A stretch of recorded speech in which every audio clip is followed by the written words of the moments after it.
we get to understand ourselves in a different and new way. And some people use their kinks as healing opportunities.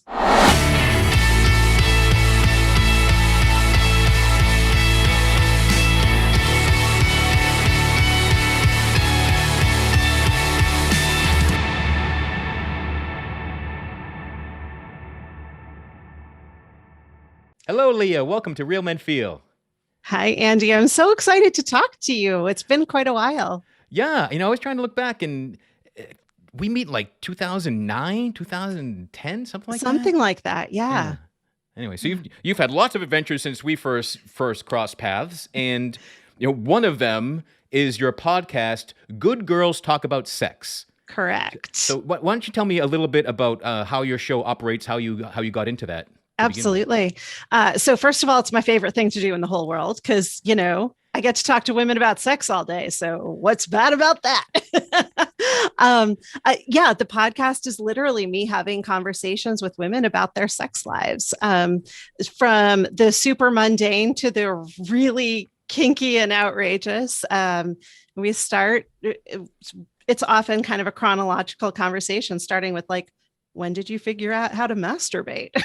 And then, what was your first kiss like? And how about the first time you had sex? And on up through their lives. And sometimes it's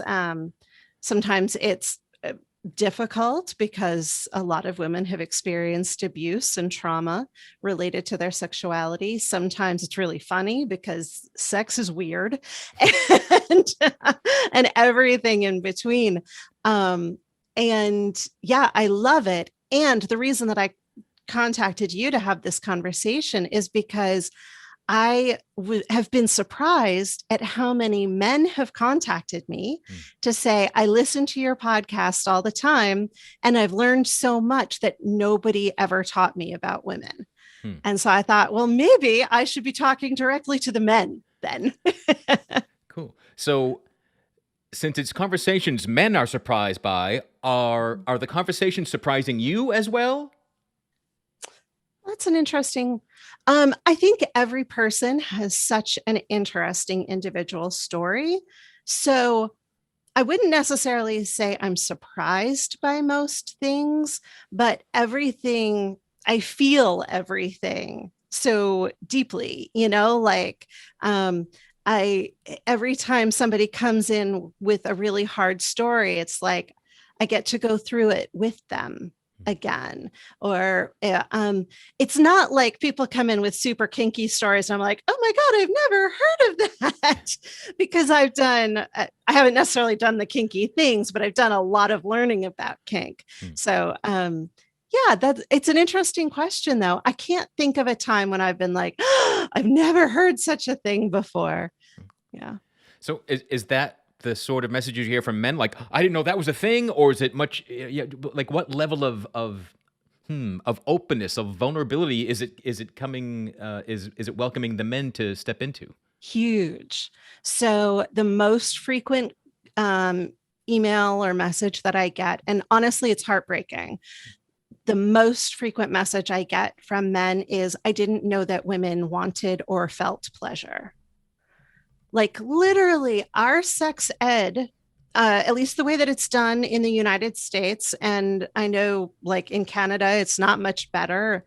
The way that we teach sex ed, first of all, there's absolutely nothing about how to have a healthy relationship or healthy communication. It's disease prevention and pregnancy prevention. But even beyond that, it's often segregated by gender, and it's starting to change now, but with the assumption that there's only two genders and that everybody's gender is going to match their genitals. And that when boys grow up, they start to get hard-ons and wet dreams, and sex is really fun, and you have to sort of get past the girl's nose because girls are, socialized to say no. And then you get to have sex and it's really fun. What we teach girls is you're going to get your period and suffer. So there is literally no conversation anywhere in any sex ed program, at least not that is taught in a public school, about the fact that women actually feel pleasure too, and that should be part of the sexual experience. And so there are a lot of men out there, sort of, you and I are roughly the same generation, I think. Our generation and up, older, there are a lot of men who have just never considered the possibility that they're supposed to pay attention or care about their partner's pleasure. And this is even guys who have a partner. Oh, yeah. I got an email from a guy who was, I can't remember the specifics. He was like 75 or 80. And he said, I've been in a sexless marriage for the last 35 years because my mother taught me that women hate sex. And my wife never told me anything different. So we just stopped having sex when we were no longer trying to have kids. And he was like, I wish I'd heard your podcast 40 years ago. It might have made a real difference for us. And is that common that men are kind of operating with what they were taught by perhaps prior kind of closed-minded, closeted people afraid to express themselves to begin with? I mean, I can't speak for all men. And I need to be super upfront about that. I talk to women. So my knowledge about what happens in men's brains is limited to the conversations I've had and the things I've heard about partners, which makes it, secondhand information. Mm-hmm. I think it's starting to be questioned. The kids who are like in college age and down now are living in a very different world than we did. They're living in a world that is very open to the idea that there are multiple genders. They're very open to the idea that not just that everybody isn't heterosexual, but maybe everybody's not even heterosexual or homosexual. There's like other shades of gray. Like kids today have a very different experience around gender and sexuality. That does not mean that the sex ed programs are catching up to teach them about that, but they're living it. Like they have friends who are pansexual and transgender and non-binary. But for people who've gotten previous, who didn't have the internet. We didn't have the internet as an integral part of our lives and Snapchat and all of that when our sexuality was being formed in our, young years. And that makes such a huge difference because we were trying to fit into all of the information that we had was just the world around us. And nobody was talking about what was going on with them because that would make us different, and different is bad.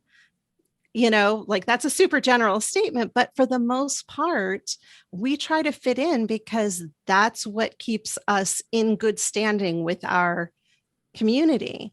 Right. It wasn't until the internet that a kid in Mississippi could connect with a kid in Colorado, could connect with a kid in New Zealand, and all be like, oh, I'm having this same experience. I'm not the only one. I'm not crazy. There's nothing wrong with me.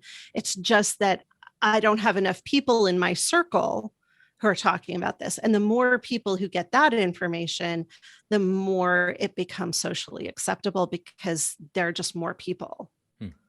So how do you define sexual intimacy? That's a great question. So I think first we need to say, how do we define sex? Because literally everybody has a different definition of sex.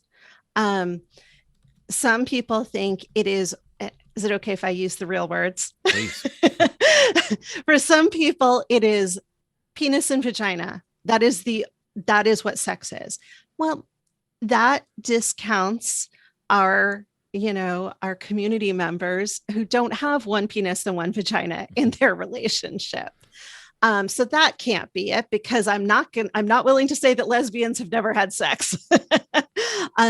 So if it's not that, then maybe it's two people rubbing genitals together. Well, but there are some people who don't really enjoy having their genitals touched. There are definitely people who are like, I only want to touch you. I don't want my genitals to be touched. So does that mean they're not having sex because they're not touching genitals? No, of course not. Okay, so does it mean that sex equals orgasm? Well, I can tell you there are a lot of times when sex, even penetrative penis and vagina sex, does not equal orgasm on either side or both sides. And we're still having penetration. So it's not based on orgasms either. And some people might say, well, it's when you get naked together. Well, you can certainly get naked together and not be having a sexual experience. So none of those sort of like real specific logistical things work for me as a definition. So the definition I've settled on is sex is when two people are in a situation where an orgasm is where the activity has the potential to lead to orgasm. Doesn't mean it has to end in orgasm, but it has the potential to lead to orgasm. So that could include, fully clothed humping. That could include, being in a hot tub together and sort of stroking each other. Like there are lots of things that could include. So then your question, what is sexual intimacy? I guess I'm going to go the sort of semantics route and say that there's a difference between the times when you're sort of, as they would say, bumping uglies, like you're just banging, versus the time when you're having a really connected, intimate experience. And so I think I would refer to that as true sexual intimacy, when you're having an experience with somebody where there's, again, the potential for an orgasm and you're truly connected and in that intimate space together. Does that make sense? Yeah. And I want to get even dig deeper into that. So, yeah. So is it dropping of the mask? It's not, I'm not even thinking about this person I'm with. There is a connection. There is a heart connection, a spiritual connection, emotional, mental, and physical. Is that the notion? There's a more of a bond than just bumping uglies. It's more than just an action we're taking. Yeah. So again, I think that there needs to be space for everybody to experience it in the way that they personally and individually experience it. But I can look back into my own history. So I did not come to this work as a person who had a supremely beautiful sexual awakening in my teens. And then, went through life completely free. I was very, very sexually repressed until my early 40s, at which point I went through a pretty massive sexual awakening. This was about 5 years ago. I can look back in my own history and say my very first, but I was a late bloomer. I did not have sex for the first time until I was 25. That first guy I had sex with, he wanted, we were not well matched. There were lots of ways in which we were not well matched. We should not have been together. He wanted to have sex from behind, doggy style, pretty much all the time. He would have been happy if that's the only thing we ever did. To me, first of all, it was physically painful because I wasn't turned on. My pleasure was not part of the experience. So I wasn't turned on, therefore I wasn't lubricated, therefore it was painful. And to all of the people out there who are going to say, well, it's just painful sometimes, that's just sort of what it is for women. Bullshit. if your body is not lubricating, either it's because you're not turned on and you need to spend the time to make sure that the female body is turned on, or you're turned on and your body just isn't lubricating, in which case lube is your friend. Lube from a bottle is your friend. But neither of us had any understanding of any of that. So he wanted to do from behind. It hurt. And because he was behind me, I couldn't see him and he couldn't see me. And so I felt like I was really nothing more than a hole for him to fill. And I cried. Literally every time we had sex for 2 years, I cried. And he somehow didn't notice. I don't know if he was intentionally ignoring it or if he was really just that checked out, but there were a couple of times when he said to me, I wish you wouldn't cry. It makes it less good for me. So, connection, how do I want to say this? There can be people who have fully committed, connected rather, fully connected sex from a really heart-centered place from behind. And they don't have to be looking at each other, and they are completely in that moment together. There can be other people who are looking directly at each other, who are talking to each other, who are locking eyes, who are doing all those things, and yet they're not connected in a real deep way. And that is not an intimate experience for them. So, sorry, this is a very long answer. The specific answer to your question about what that looks like for me, I would say that true intimacy happens when both people feel seen and feel heard. I don't actually buy into the idea that it needs to be this huge, like, grand love affair, that it has to be inside a committed relationship. You can have a truly, and I have had truly intimate one-time experiences. The intimacy was not about the length and depth of my relationship with this person. It was the fact that they so thoroughly saw me and heard me and understood what I needed. Right. Yeah. I mean, from all the spiritual teachings and mystical teachings of the world, all we have is the present moment. So intimacy, if it exists, is now. Yeah. And it doesn't matter, there's not like, well, how long does now last? Like, that's not part of the scenario. Yeah. So I get that and appreciate that.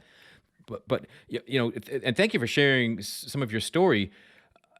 I'm just struck by, so that was so opposite of intimate, your relationship at age 25, because you weren't being seen or heard, obviously. And why did you allow that for 2 years? Why did I stay? Yeah. Because I was terrified. Because my father told me that I was fat and ugly and unlovable. That no one would ever, the way that he phrased it was no boy, but ultimately I'm bisexual. And so in my head, I expanded that to no person. He told me that no one would ever be attracted to me in the body that I had, which also I look back at pictures now and I'm like now I carry extra weight. At that point, I didn't. But all of that is beside the point anyway. So my dad told me that I was unlovable. So I ended up partnering with people who also told me I was unlovable, because that was all that I thought I deserved. Yeah. It is astonishing to me, because at the time I thought, well, there's nobody else out there. There's no good person who actually wants to be with me. But when I actually look back at it, the truth is there were other people who showed interest in me. There were really good, solid, loving people who showed interest in me. And I absolutely dismissed them, because in my brain, I thought, if I'm so unlovable and they're interested in me, there's got to be something wrong with them. And so why would I want to do that? So I only chose the people who confirmed for me how unlovable I was. Right. That's horrible. We in the show often we talk about the father wound, and that's the damage done, the absence of love because your father is physically absent or emotionally absent or is in your life but abusive. Yeah. And usually we talk about it from the male point of view and what that does to you growing up to be a man when that was your experience. And I talk about that a lot because it's much more common to be in a household, to be raised without a present dad. But a lot of women ask me, well, me too. Like, I have that one. Like, oh, yeah, it's not exclusive to men. And like, everybody has a father. Yeah. And everybody has repercussions of them being physically gone or emotionally gone or critical and abusive. And so, Mhm. this is just another experience of that wound. And we all take our wounds on as fact, and that we're broken, we're flawed, that Yeah. again, no one would love us. And when Mhm. we go on our way to prove it, Mhm. to make ourselves right about our Yeah. decisions about ourselves. And something else we do with those wounds, which I find fascinating, we turn them into our kinks. Hmm. So many people have kinks that they think are so disgusting, that they judge themselves for so harshly, that they end up telling themselves, I'm a terrible person, I'm a pervert, I can never let anybody know this. Um, and you know how we know this? Because one of the most searched for terms on porn sites is incest porn. The fact that people look for incest porn does not mean, please listen to me. If you are somebody who looks for incest porn and you think that you are a pervert, please hear this. The fact that you are looking for that does not mean that you actually want it. This is a place that people get really confused. Well, does this mean I'm really interested in my mother or my father, whatever? No, it does not mean that you're actually wanting to play out that play out that scenario. But we turn these difficult experiences into our kinks. I'm not a psychologist, so I'm going to give you sort of my layperson understanding of this, which is that when we play them out in a consensual sexual scenario, we get to have some control over what happened. We get to go as far as we want and then say stop.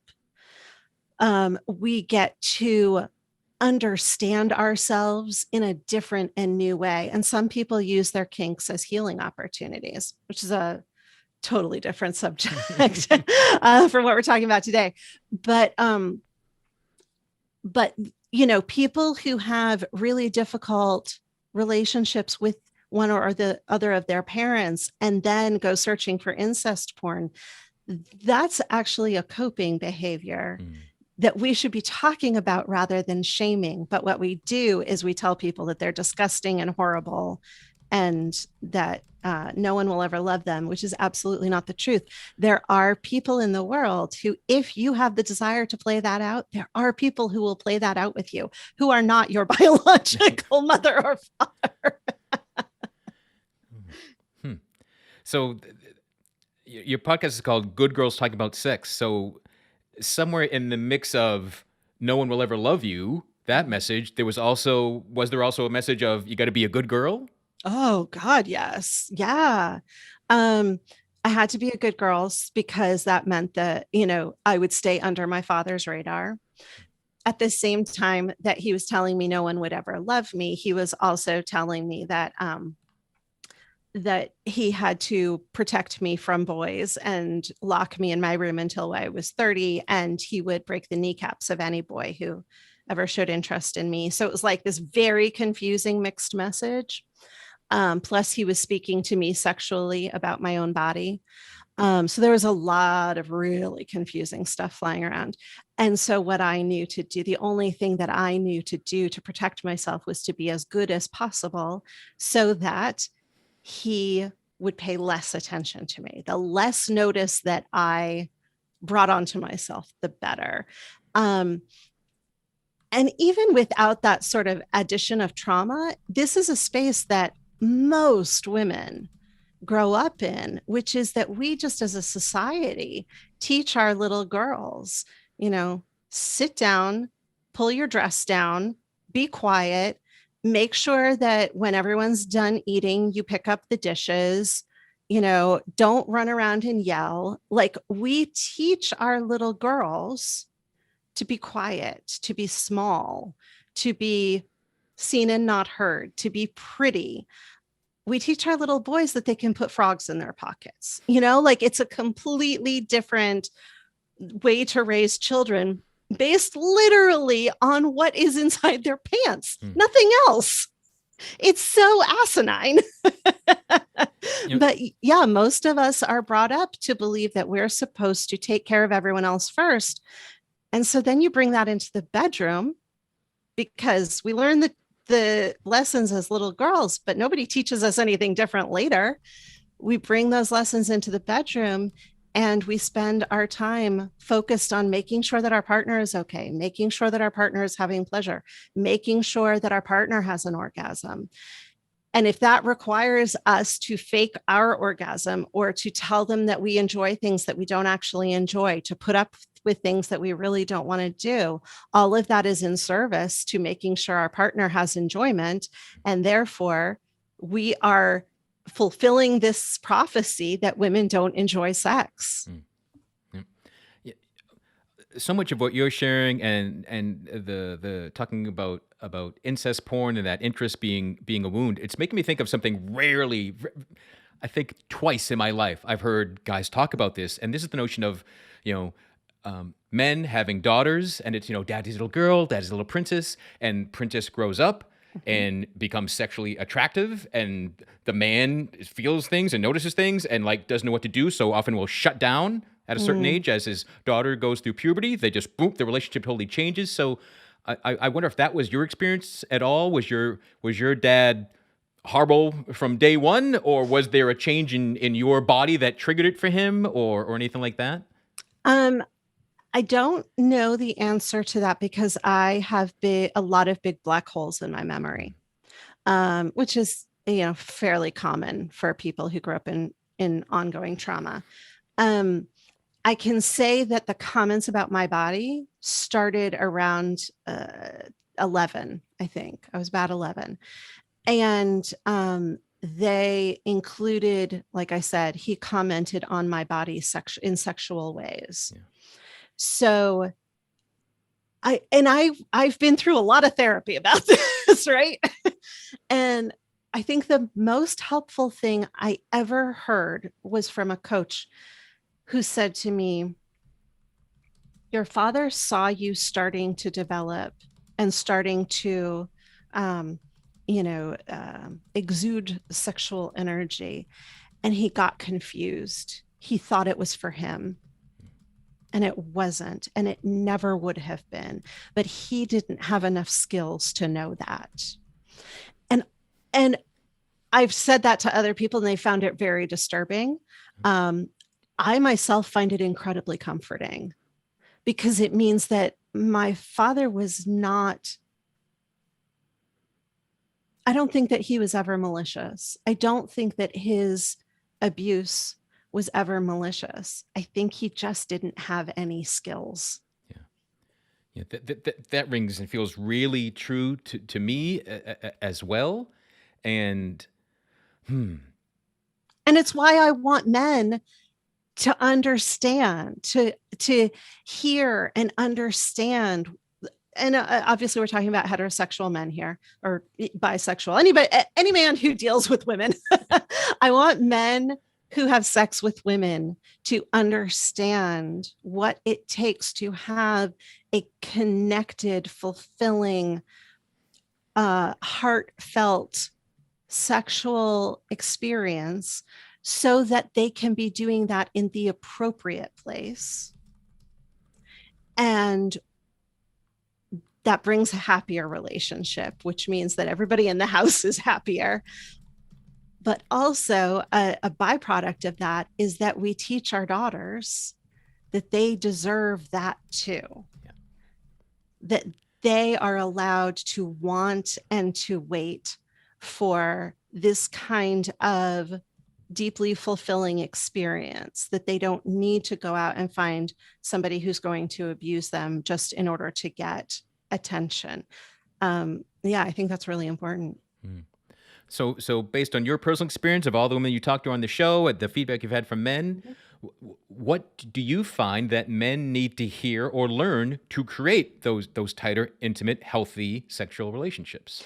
I think the most important thing that men don't understand is that the woman's turn-on cycle is very different from the man's turn-on cycle. So for somebody who has a penis and is being powered by testosterone, there are going to be some broad generalizations here. So this won't be true for everybody. But the way that the male turn on cycle happens, it's pretty fast. You see a picture, you hear a noise, whatever. And like that, all the gears turn on and you're like, okay, I'm ready to go. The woman's turn on cycle is absolutely not like that. A woman needs time because remember, all of the men's stuff is exterior. So it can just go like that. There's not a lot of stuff in the way. The woman's stuff is all interior and it needs time for all of the lubrication to actually show up. So when we hear like, oh yeah, she needs so much, like we have to do all this foreplay and why can't we just get to the banging? The reason that you need, first of all, foreplay is a ridiculous concept that was made up because all of that touching is part of the sex. It's part of the connection. But the reason that you need to have all of that touching and stroking and really loving on each other is because that is the time it takes the woman's system to get turned on and warmed up so that she's lubricated, so that when you enter her, it feels good. Yeah, there was something else I was going to say. I've forgotten what it was. So going back to some of the early conversation, Yeah. Is intimacy required to turn a woman on? Depends on the woman. For some women, not at all. Some women are ready to go. Some women have a very quick, and that's why I'm saying it's a very generalized what I'm saying, because there are some women whose systems act more like what we would expect a man's system to act like. They get turned on very quickly and they're ready to go. I just did an interview with a woman who was like, I don't want foreplay, like just insertion and go and done. And then there are going to be men who are like, I need all the foreplay in order to feel really connected. So every person is going to be super different. What's necessary is what feels right to you and what feels right to your partner. There are no rights or wrongs when it comes to sex. There is literally nothing that is wrong in sex. There's no bad fantasies. There's no scary, you're bad, you're wrong. None of that. The only warning signs are if you are fantasizing about hurting someone else without their consent. You can hurt somebody with their consent all day long. But if you're fantasizing about hurting someone without their consent, or or being intimate with somebody who's under the age of consent, those are the two warning signs where I would suggest you need to seek some sort of help, some sort of therapy. Everything else is on the table. Whether even the kinks that people consider the most out there, completely okay. Not only are they okay, there are people who want to participate in that with you. Cool. I often remind guys that the only definition of masculinity that matters is yours. So it's not like it's the same as for sex. Yes, totally. Right? Yeah. All right. Yeah. And there are lots of guys who want to be submissive. And there are lots of women who want to be dominant, like this idea that there is a way that a man is supposed to act in the bedroom is complete dookie. Cool. So we had chatted a bit before the show, and I asked if you would be interested in opening your Akashic records for a bit of an experience during the show. And I'm feeling like there is something there. I'm not going to tell you what to ask or anything, but so I'm just going to, we'll open your records. I access the records via a short prayer. I'll make it clear when it's time to ask questions, and we'll spend some time there and ask if you want, or maybe I'll ask some things on your behalf. We'll see how it unfolds. And again, if any of this feels too much too soon, if it feels traumatic, which the records never present that way, but if you always have the right to say enough, stop, or we can edit this out as well. Okay. Sounds good. Right. Cool. And so we do acknowledge the forces of light, asking for guidance, direction, and courage to know the truth as it is revealed for our highest good and the highest good of everyone connected to us. O Holy Spirit of God, Help me to know Leah in the light of the Akashic records, to see Leah through the eyes of the lords of the records, and enable me to share the wisdom and compassion that the masters, teachers, and loved ones of Leah have for her.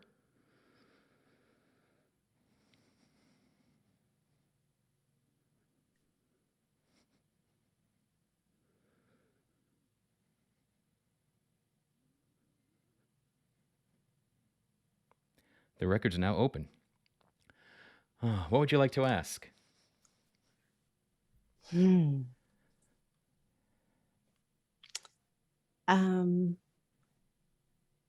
guess the thing that's most present for me is work related, which is that I tend to have shiny object syndrome. I, I bounce from one thing to the next.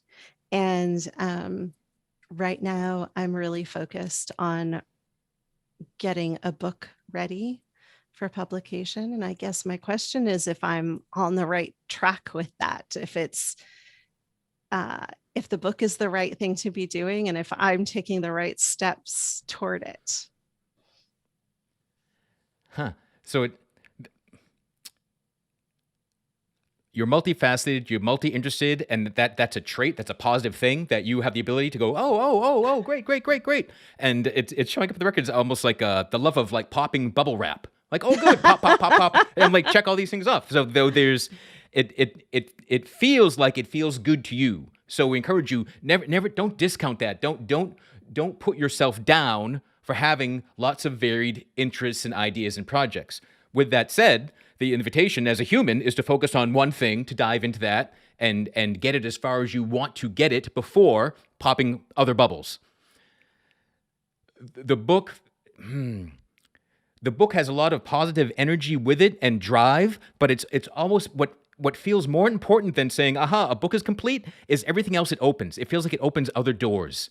Like it feels like there are related, courses, introductions, meetings. It's the book is not the be all end all of the book writing process. It's a door that opens just all these other doors. And let's see if the book is never seen. Oh, so the book should see the light of day. It'll be published. You'll release it. But again, it's everything that helps lead to, as opposed to, yay, so many people bought this book, or yay, I got a great review on this book. It's like someone's like, I read that book. I need to talk to you. Oh, I read that book. Come this way. Hey, I read that book. Let's do this together. It's all the relationships, collaborations, and just other opportunities that writing this book. Beautiful. Serves you and serves everyone else. So it's a way of sharing and expressing yourself that leads to more doors and opportunities of service than just the reading of the book. Does that make sense? Cool. Awesome. What else would you like to ask? Well, I'm not sure this is even an appropriate question for this, but my mom passed away 5.5 years ago, and I guess I always kind of want to know if she's okay. Wow, better than okay. Wow,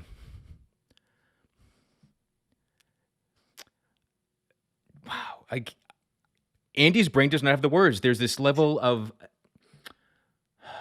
like sweetness, like fresh flowers and fresh baked cookie. There's just all these like archetypes of this most grandmotherly, nurturing, just loving energy. And yeah, it's like, how can I not be all right? How this? Like, of course I'm all right. Let's see. Is there anything else? Is there any sort of message, invitation, anything that the energy of Leah's mom wants to pass on? Let her know. There's so much love and pride and encouragement to keep going. And you can't not be on your path, right? Even if you choose to, like, you know what, enough with all of this sexual liberation, enough with all this podcast, I'm gonna go dig ditches. Like, fine. Like that's part of your path then. Until you realize, you know what, digging ditches, it's not what I thought it would be. I'm gonna go do something else that's more of service. Right? So you can't be off your path. You're creating in every motion and every moment. But there is so much love and support and pride. And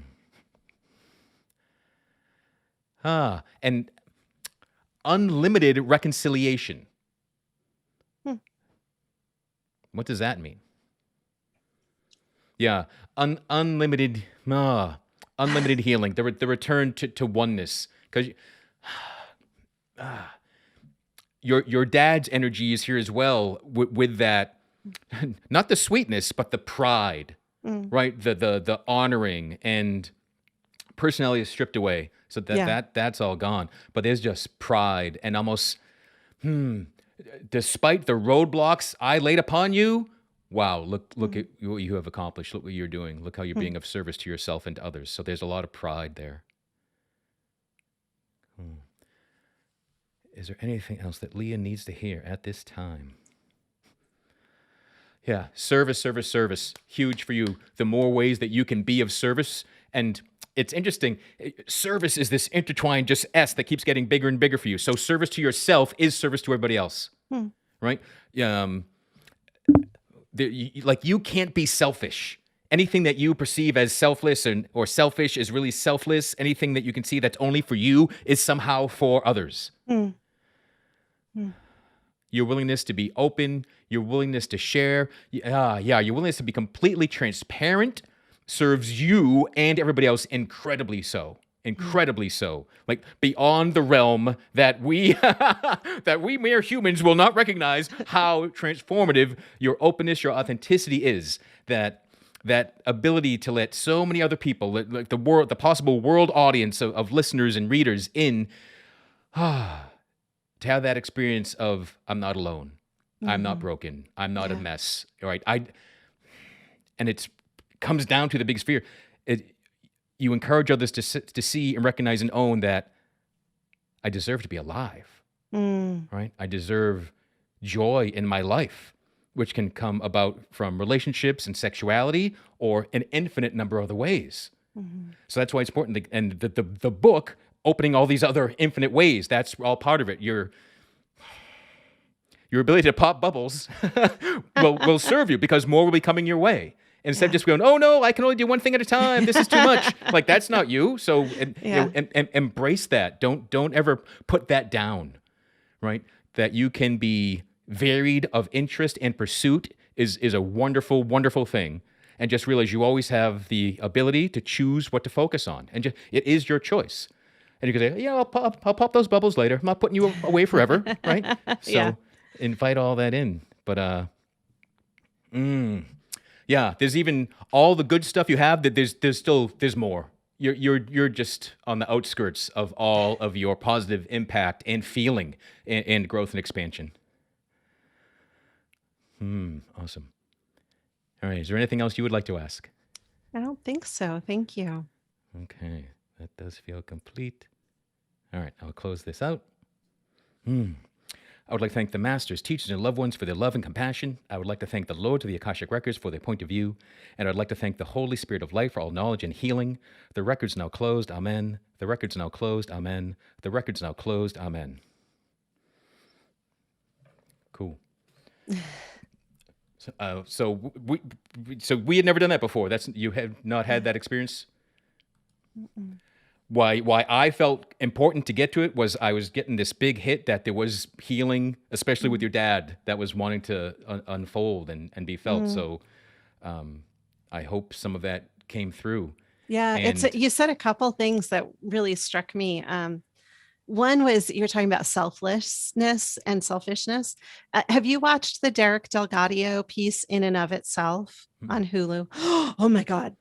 Andy, seriously, tonight, turn off your phone, turn off everything, and watch this piece. It's like an hour, 15 minutes, maybe. In and of Itself by Derek Delgadio. Don't look anything up about it before you watch it. Go in completely new. But I was listening to him do an interview after I watched it. I've watched it a few times. And one of the things that he said about it was, I finally figured out that I needed to be so selfish that it became selfless. And I was like, oh, that feels so true to the way that I move in the world. yeah. And Yeah, I think love it's true that. for any heart-centered person. If you're being of service, you become like, again, because to get metaphysical, we're all one. Mhm. So if I'm taking great care of me, Yeah. I'm taking great care of all of us. And isn't that true? I mean, to bring it all around, it's true in the bedroom Mm. too. If I'm really clear about what I need and I can communicate that to my partner, I'm taking care of myself and my sexual needs. But ultimately, that's taking amazing care of them too, because they're not having to guess. They're getting to participate in that pleasure with me. There's so much good that comes from figuring out what you want and what you need and getting taken care of, and that just bringing more pleasure. Yeah. So perhaps we've stumbled on a new definition or expanded definition of intimacy. It's Mm. when two feel as one. Mm. Mentally, emotionally, spiritually, physically, all of Hmm. that. It's not, and there's a chance for orgasm. Yeah. And there's always an opportunity for orgasm. Awesome, awesome. Yeah. So, from the women you talk to, from the questions you hear from men, what steps might a man take to create more intimacy with a partner? Listen. I mean, honestly, the things I'm going to tell you are not actually about sex. Hmm. Um, Women need to be listened to, they need to be heard. We have, so many of us have gone through the world being told who we are, what to think, how to dress, what to want, you know, that, and I'm not saying that men don't have that same experience. Um, but at the level that I am a woman and I talk to women, I can tell you that this is what women need: to be listened to be heard, to be seen. Once a woman feels like you're hearing her and seeing her, you've already got it. Like, that is the opening. Now, there are men who could take that, or there are people in general who could take that and be like, oh, well, I'm just going to make her feel like I don't actually have to do the work. I can just make her feel like she's being listened to. Yeah, And that becomes manipulation. And that's not what I'm talking about. yeah. I'm talking about really spending the time to understand what her fears are, what her wants are, all of that. And then to take your time, really, Mm. really take your time. Yeah. One of the secret behind men that I am finding after 5.5 years of this show and even longer of being a man is that guys need that safe space as well. Yeah. But we've been trained even harder to never Yes. admit that. Mm-hmm. Yeah. So, okay. So I don't know how much time we have left, but here's what happens. Little girls are taught to make everybody happy, to not ask for what they need, to just sort of exist as um, in the service of everyone else. Little boys are taught to know what needs to be done, to fix it, and to never ask any questions, because then you look weak. Now, put those two people in a bedroom together. You've got one person who doesn't know how to ask for what she wants, if she even knows what she wants at all. And you have one person who's taught to just do what you know how to do and don't ask any questions. That is a recipe for disaster. Yeah. That is a recipe for nobody to enjoy themselves. Yeah. Yeah, That's why the communication is so important. yeah. When you put it that way, it's amazing that we have succeeded this far as a species. It's astonishing. Yeah, yeah. Yeah, it really is. Despite our best efforts at teaching ourselves the worst way to be, we somehow, enough of us, managed to strip Yeah. that away and find our authentic selves and communicate and go again. It's the oneness thing has just shown up a lot for me today. Giving that gift of listening, of space, of safety to your partner because it's what you want to receive as well. Yeah. And giving the pleasure, right? Satisfaction, enjoyment, deliciousness, Yeah. whatever it is that can bring about. Or if it's pain, if it's whatever, if it's whatever kink it might be. But if you both want to give it to each other, right? Yeah. And And sort of being of service. understanding that some people, like, there is, in any sexual situation, there's usually a giver and a receiver. You don't always have to be the giver or the receiver, but in this particular situation, be clear on which one you are so that you can fulfill that role. One of the reasons that so many young or parents of young children end up not having sex is because if the woman is the primary caregiver, she is being used as a jungle gym and a feeding station all day long. She is completely touched out. And then she gets to the bedroom and her partner's like, "Hey, baby, let's get it on." It's like, "I've got nothing left for you." When I talk to those women, they start by saying, I just don't want him to touch me. I don't want him anywhere near me. And we dig a little deeper, and that is actually not the case. They want the touch, they want the caresses, but they need it to be in a place of service to them and refilling their tank instead of them taking care of yet another person.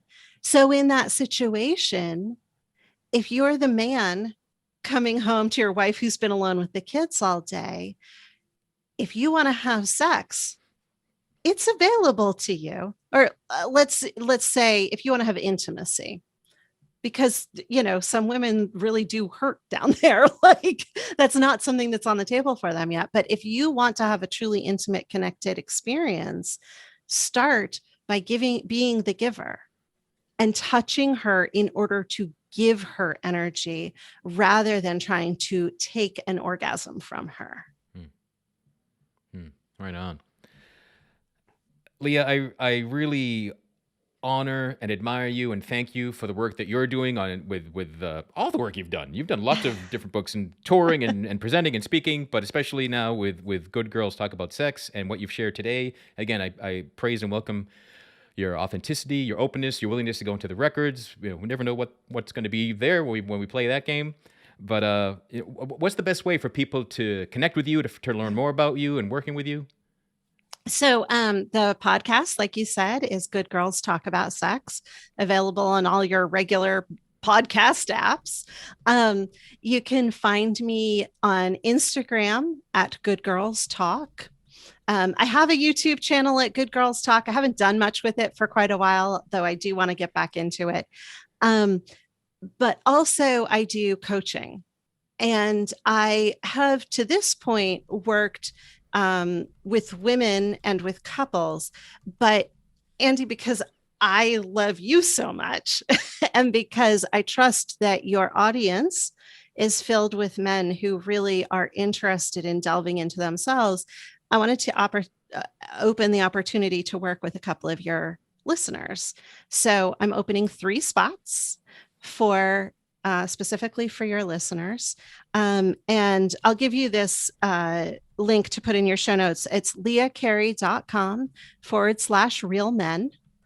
And I'll take 3 male clients to work with and really help you to find that space of connection and intimacy with your partner. Awesome. Cool. Yeah. I find coaching to be one of the most powerful forces in the world that people don't take advantage of. I got so much more from coaching than I ever did from pharmaceuticals or psychiatrists and talk therapy. I don't know about your experience, but yeah, if you were not feeling that you are creating the relationships that you know you're worthy of and that you desire, something can be done. Yeah, there's work to do, and there's plenty of safe, supportive places to do it. So yeah, check out Leah. We'll have the link in the show notes. Visit realmenfeel.org, and we'll have plenty of links there and all the social media connections for Leah. And you gotta. I always find that whenever I do energy work with someone, if I do Akasha record reading, there's always what I call borrowed benefits. That I just trust that what comes through will help more than just the person that I'm working with directly. So I trust that you got some borrowed benefits from today. And if you want to experience the Akasha Records for yourself without it being broadcast, visit theandygrant.com, and you can learn more about it there. And as always, wherever you're listening to Real Men Feel, any comments, likes, shares, always appreciated. You can reach out to me at realmenfeel@gmail.com.